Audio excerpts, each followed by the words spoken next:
cái channel lâu thlir thin tu te chỉ bay kan buk le vek chewa tun tu ma hian tun laia kan war chho em Polonia thing thang chak kan ti thing thang du em mai ka kui dan kha kan ron tilang le do na hei lar chhotan viawa a lar chhotan han ti lak kho then khata te chon an zai tir hial to ni ome kha tiang kha hei kan war chhotan meka amaro chu kho tam taka lakshelo te po kan oma hei kan rama hian thing zai tur awang sot em maya nakina chon la hlu em do na ni chu ti hianin kan han ti chhotan naknaka hei achi kui thin te po then khat chu kan beya donga kan hlo chama achi ina zir lo nge kan kui dan ina zir lo ti te po kha siat ve te po hi nga ya tuna hianin ka kui thin dan kan ron tilang do na hei pathian jara ka kui tiak thei viu maya ke ma hrim chon kui tiak treu zel maya chu ka ti ve thin dan kan ron tilang do nen hei hi ka kui na tur hi hei o tarfir tar chiani a e lai hian hei popo oma a pop a om lo chuan tuya pu dral thei don lowa kan thil kuina khan thil o kan tui le kha pu dral thei lo chuanin kha thalawani tling thei tur ani lowani e ma sabera chon hei hi ka lei man tur ani a hei lung te hi oma lung kan da na chang chutian among vera hianin lung hi akuina tur hi alen thata thuk tha chon ka da phot thina a chan chu lungkara het lei hi a tui hi pu dral ma a lei han da ngal hi chuanin a pu dral mo wangin ti hian lung hi ka da phot thina tui pu dral nan chumi zo a chuan lei hei akara lei di phau hi ar ek lei tha te keima siam chop lei tha thil troi thei ho hi ti hian ka up troya kha ka phau ro le thina ka tiang kha ka mang thin boka ar ek te hnim na te kan thil ei bang ning noi te hi ka up troi thin hei chemical lampang hi ka mang du vak lowa NPK ti angte le chi khrang hi chu kol sa po ka nei to maro chu eima mana hi chuan mani huan a te hian ka du vak lowa a man dan ka thiam vak lo te poni mei thei keima hing ka siam chop thina chu tiang chu ka mang thina ni hi ti hian o lung chunga hianin lei hi kan da lenga lei tak hi ti chuan keima siam chop lei tha te nen han ti hian lung hi ka da phot thina ni tuipu dral thei nan hian lung ka da hnu khanin lei kha ka lei tha siam ka ti kha ka da hei lung thil deuh te ka pol boka chumi nu chuan hei hi a lei tha tak le zuala ar ek te le hnim troi ka up troi ka phau ro le atanga ka siam keima siam ve kha ni ateng ka siam mai thina kha ti hianin achung lang bera hian ka da don ani heta hian thuk vut kan ti ang vut duk te kha ka tel boka chan chu hei hi halani lo wangin a lei ti al tu tan khanin ka da tel thina angi view pon ka hria chu achung lang bera hin kan da anga ti hian ti khan hei hi achung lang bera ka da anga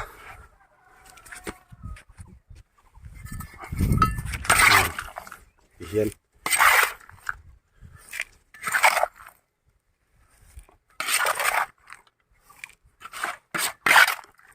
ti khanin hei hi kan ti rual lenga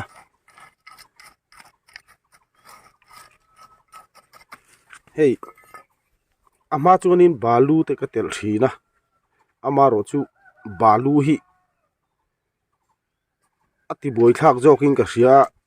aron ti hnu hianin polipota ka son don hian kapot dok ringot lawa a leinen hianin uluk teuh hianin a leitel hian ka kar chuak thina kha kha polipota khan ka da le thin anung du dewin ka sia po chu atop hianin anung mo dewin ka sia polipota han suan hian chu wang chuanin balu ka da tel kha chuanin balu kha chu atil deuh huk huk thina a zung longa zuthun khanin polipot chunga zung longa zuthun khan anung mo devin ka sia ta wangin ti hian balu aya lei tak deuh hi ka hmanga kha kha atil mo dewa chu wang chuanin hetiang akuina taka hi chuan balu hi keima chuan ka tel thadu vak to lowani ama ro chu polipot chunga chuan ka tel thin thowa tui apu dal chaka wangin hei polonia hi ati ama chuan tui ma mo deuh atia to hnu chuan tui pek chi ni to mi alo no ngik nyak ani wang hin apul du em me tui mu na sat lu tuk chuan ama ro chu ati ama hi chuanin tui pek kha poimo em thawa ti hian lei ka da vek nu a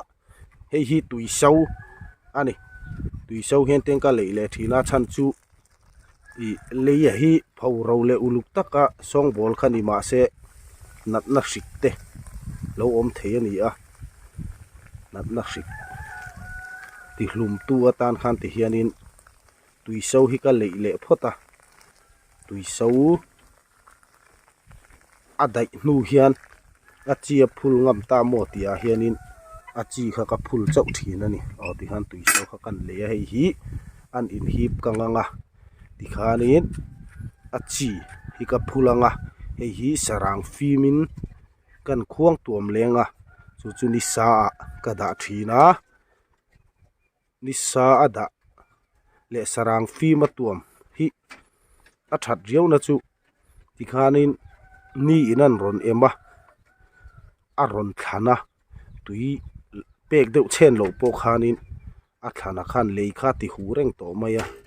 tui hi ka pe chen to ngai lo ka khuang tuam to chuan a ron tiak ve mai zelani ei polonia hi helai ke mani veng vela po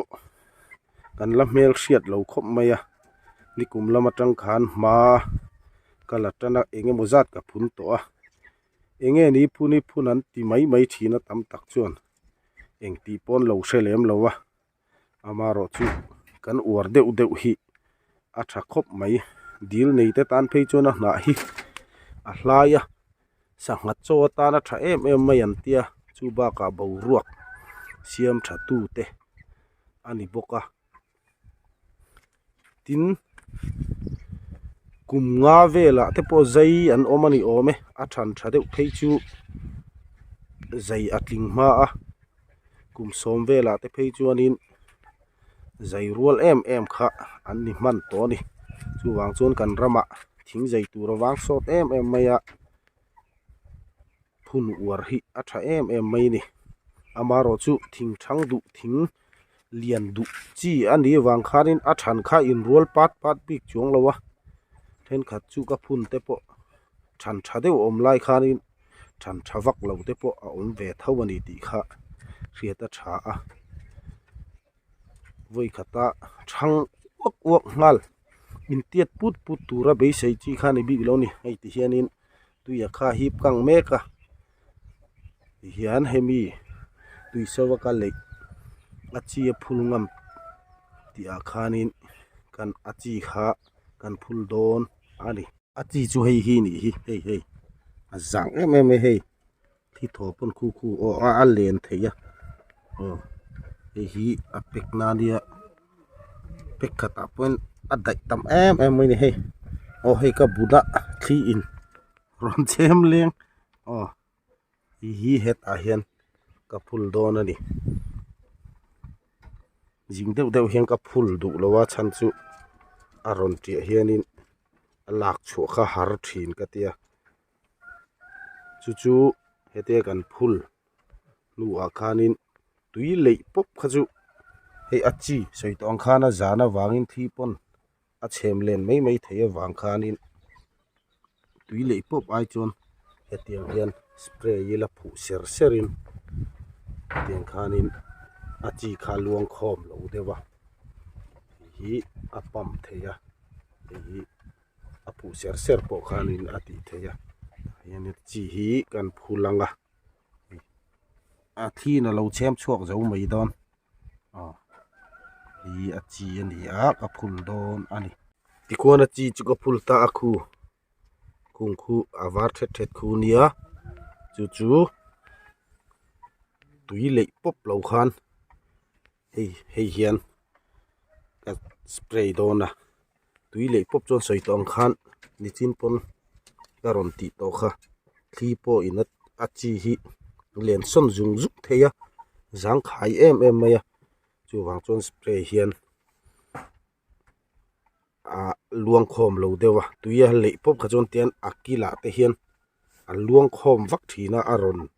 tia khanin aron tiak so tun thina kaka a lei ne na han lak chho le du khan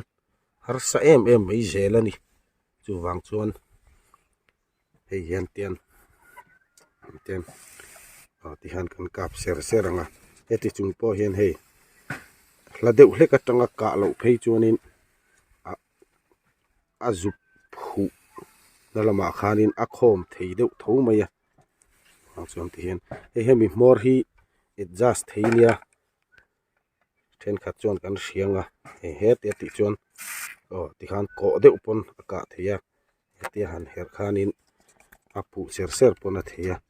apu na vak lo du kha chon helaya me na hen me zoi deuh mai tu ni zoi deuh hleka me kha chuan helai hi me na nia hen zoi deuh hleka me khan apu po hi ti hian a zoi ve mai me nat kha chuanin apu khana ve a ti han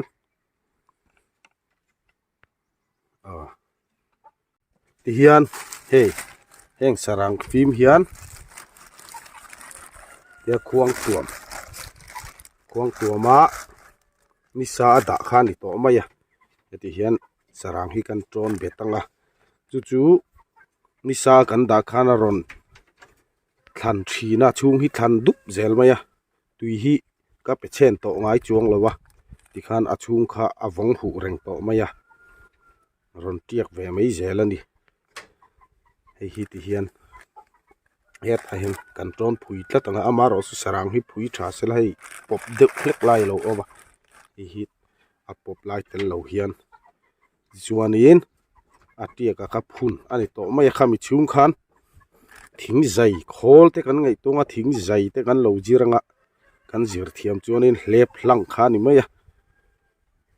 khovel ma son zela thing zai ma mo na abang tak chuang lowa chu wang chuan ma nin kan zai thiam bok chuan khal cher kha ni to maya hlep hlang kha ni to mai don ani tha em mai ni polonia hi thing zang khai deuh mai ania amaro chu ati amoya anil boka athang du boka zayatling ma em maya i war deuh u ti kha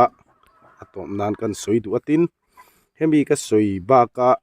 hrechiang le zual du la hrengai lo te kan omani chuan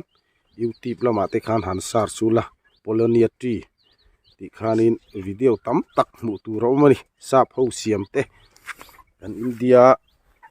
raman siam te le mizo siam ngei te po mu tur tam tak oma hrechiang le zual du te tan in lo en chiang don nia